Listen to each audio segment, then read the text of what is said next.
Assalamualaikum warahmatullahi wabarakatuh. Perkenalkan, saya Vinda Iscayanti dari kelas XTE. Di sini saya akan mempresentasikan tentang masuknya Belanda ke Indonesia.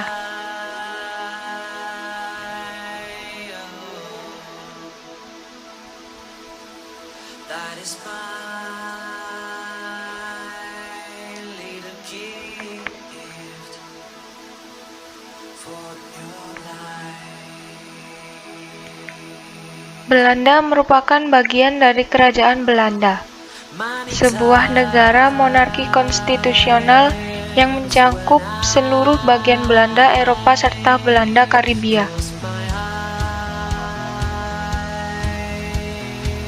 Belanda datang pertama kali ke Indonesia pada tahun 1596 di bawah pimpinan Cornelis de Houtman dan berhasil mendarat di pelabuhan Banten.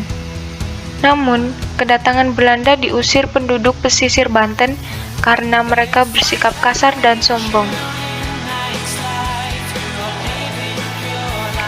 Lalu Belanda datang kembali ke Indonesia dan dipimpin oleh Jacob van Eyck pada tahun 1598.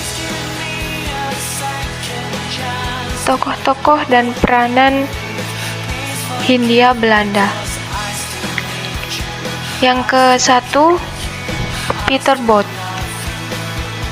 Dalam masa jabatannya, dia berhasil mengusir Spanyol dari Tidore, memperkuat kekuasaan VOC di Maluku dan menaklukkan Timur Barat ke dalam kekuasaan VOC.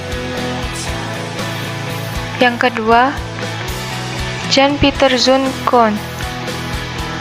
Dalam masa jabatannya, Belanda menaklukkan Jayakarta dari Kesultanan Banten. Ia juga berhasil menghalangi upaya Kesultanan Mataram untuk menaklukkan Batavia dari Belanda.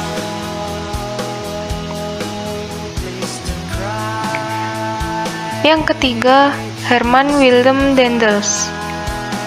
Tugas utama Daendels adalah mempertahankan Hindia Belanda dari kemungkinan serangan Inggris yang saat itu sedang berperang dengan Perancis.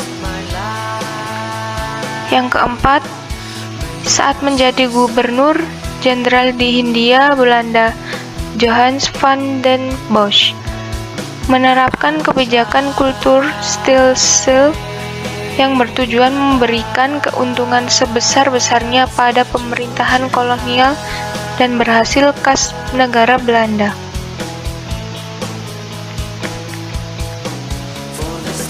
Lalu tujuan kedatangan Belanda ke Indonesia tentu sama dengan negara lainnya, yakni mencari kekayaan, monopoli perdagangan, dan mencari daerah jajahan.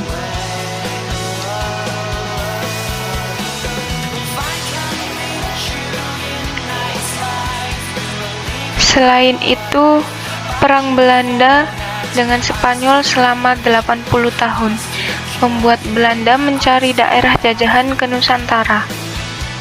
Kemudian, pada 1598, Belanda datang lagi yang dipimpin oleh Jacob van Eyck pada 20 Maret 1602. Belanda mendirikan kongsi dagang bernama VOC. Tujuan VOC di sini adalah menghilangkan persaingan yang merugikan pedagang. Belanda menyatukan tenaga untuk menghadapi persaingan bangsa.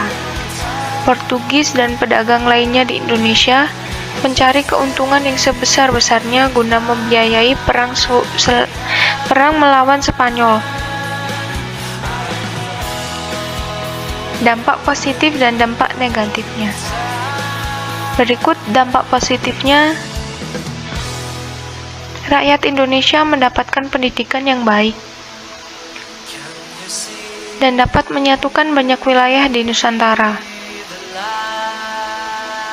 Mendapatkan sistem perbankan nasional,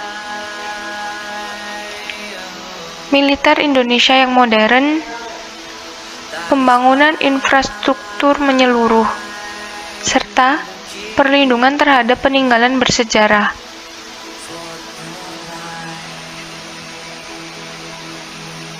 Dan dampak negatif, rakyat semakin miskin. Sawah dan ladang menjadi terlantar karena adanya kerja paksa.